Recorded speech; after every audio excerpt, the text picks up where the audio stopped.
So, Hiroyo, today we're going to talk about the mempool, the Bitcoin memory pool. Do you know what this is? Of course, right now I know this, but 1 year ago, What? I didn't know that. Right. So, let's dive in a little bit. It's actually not that complicated, and it's actually the bread and butter for any Bitcoin transaction. So, if you're going to interact on the Bitcoin network, whether you're sending funds, receiving a picture, sending a picture, perhaps putting a picture onto the Bitcoin blockchain, because yes, you can do that. You can store your art. So all you creators, image generators, painters, you can store your art on Bitcoin and of course have it sold in markets. You can definitely check out some of our other content for that. But for today, we're going to look at what this means to work in the mempool, because this is a tool that we use pretty much every day. Now, this is a visualizer of the mempool. There are many different versions of this website, but this is just one that we, kind of stick to and we like. It's very simple. So, in simple terms, each block of a blockchain is kind of like a page. So, if the blockchain is a book, each block is a page. And within each page, you're going to find all sorts of transactions. When the transactions are approved, the page is then appended to the blockchain. Simple. And so it turns to the next page and a new blank empty block is going to be filled, if that makes simple sense, right? So what we look at when we're sending transactions is, first of all, we're concerned with the fee rate without getting too complicated, because really it's not. Most of your wallets that you use to send Bitcoin are going to just default to a high priority or at least a medium priority fee rate. So meaning that you're likely going to get your transaction, sent or confirmed in the next, essentially in the next transaction, or included, in the next block. So right now I'm showing the current block. Was produced, or the previous block was created 19 minutes ago. That means all of these transactions here are presently pending transactions. Okay. So let's take a quick look. So what exactly is the blockchain? What is the purpose of the blockchain?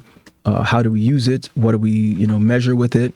What are the contents of the blockchain? Perhaps, Hiroyo, perhaps you can go over the idea of the purpose of the blockchain. The purpose of the mempool, pardon me. The purpose of the mempool, it holds transactions, right? All right. It's easy, not easy for the beginners, but easy to understand where is my Bitcoin or NFTs in that block. It's easy to find it. And then also the fees, and then maybe we can expect a time to change the next block. And then also, oh yeah, and then also transactions from this wallet to this wallet, or the transaction down or something. Is all information about transactions are in the mempool. Let's take a look at a mined block. So a block that has already been cleared. All of the transactions have already been approved, and we can see what types of rewards that particular miner got. This may not necessarily be so important to the everyday user, but it's important to know why this is happening.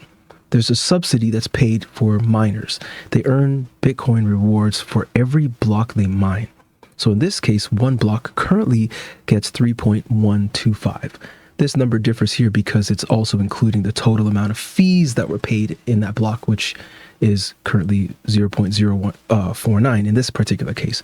But at this point in time, miners will receive 3.125 BTC. And there you go. We just saw that live. A block just cleared. And now we can click into that block and see what they earned. Again, it's the same thing, 3.125. Plus, you'll see the fees that were created in that entire block with all of the different transactions that were in that block. Not to mention, you can also see the average fee for each block, or for each transaction, pardon me. And if we wanted to go even deeper, we can look at the miner, the facility, the individual, and get a little bit more information on what they're doing as well, just simply by clicking on the name of the miner. So let's head back over to the main page just to get the visuals again. So we have all of our transactions here. Now, the reason why we're showing this is super important is because a lot of times people worry and they say, hey, Where's my transaction? I sent a Bitcoin transaction 1 hour ago or 30 minutes ago and it's not here. Well, the truth is sometimes it's just pending. That's all it is. As a matter of fact, maybe 99 or 100% of the time, your transaction is simply just pending. So I was so scared about that, I was so scared. Where's my fee? What Bitcoin is that happening? But don't worry about this, right? Just yeah, wait. yeah, just wait. Or if you want to become stronger and more adaptable, more knowledgeable about blockchains, and actually more hands-on, because this is a very powerful time where you can actually really be hands-on. It's very interesting that you can use the mempool to kind of forecast what's going to happen in the future. So if things look busy now, maybe you should increase your fee a little bit. Now, again, this is super complicated in one way because, like I said earlier, most wallets will just default to a higher priority transaction. So you don't really have to wait more than 15 or 20 minutes and your transaction is clear. Whereas some blockchains is super fast. It could be 20 seconds, 5 seconds, 3 seconds, and your transaction's cleared.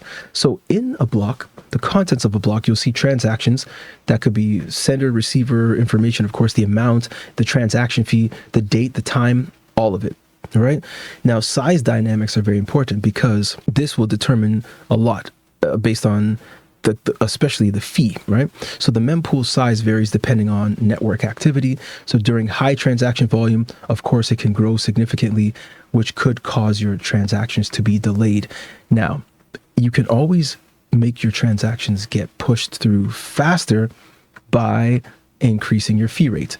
That is very complicated. It's not so complicated, but I just want to make it clear again. You're likely not going to have to worry about this if you're just simply transacting with Bitcoin and you're just letting the wallet choose your fee. It's not a big deal, right? Hiroyo, I want you to tell us one scary moment you had with blockchains, specifically Bitcoin, that almost had you quitting or even virtually borderline saying that you hate Bitcoin. What were one of those moments? What were some of those moments? And how did you overcome them? Oh, well, is when I see that transaction fee was higher. Right now is 2 or 4 or 1 sats. That be comfortable to see this. But when I see this 15 or 20 or more, I was so scared about that. Because just I want to get this inscription or NFTs, but I have to pay tons of fees to transact. That was the moment where I was so scared. Oh, I don't like this because I don't know this system. It's not so easy for me. But I've been learning about step by step with Justin. I'm so comfortable right now. I can read this mempool and then I understand to wait or something like that. That's all I That can is say. awesome. No, that's awesome. The fact that you said you pretty much summed it up by saying that you ended up learning. Would you say it was so difficult to learn, or would you say it was about having the right information? Of course, we need the right information in the one place. That'd be nice, I think. If you don't have the chance to get the right information and decent information, not from the scammers, be careful. Yeah, You are very comfortable. And then also you can ask some question. That's the best way, I think, to right, learn right. new thing. But don't be afraid, I think. Even me, I already told you guys, I totally didn't understand just a year ago. But right now, I'm so comfortable. And then I'm Yeah. talking to you guys. I mean, it's safe to say that you're so comfortable that you actually hold many digital assets. You actually have art on Bitcoin. You actually have Bitcoin. You know how to trade other tokens with Bitcoin on the Bitcoin network. You know how to enjoy various different platforms for lending and borrowing. And I know I'm speaking for you, but I know this is factual. So what I want to say to everyone is, first of all, thanks for checking this one out. Thanks for watching. But also, if you want to get ahead as quickly, as safely as Hiroyo has and as I have, then consider joining us in our community. Click the link in the description. You'll see it right there. It's in the bio as well. And get a consultation. Talk to us directly. Let us know your level of proficiency. Let us know what skills you have. Let us know, honestly, how scared you are and how unsure you are. And we can guide you essentially side by side and help you to reach your goals accurately, safely, in a timely manner, and at a reasonable cost, starting with free. Thanks for checking this one out, guys. Take care. Take care. Bye.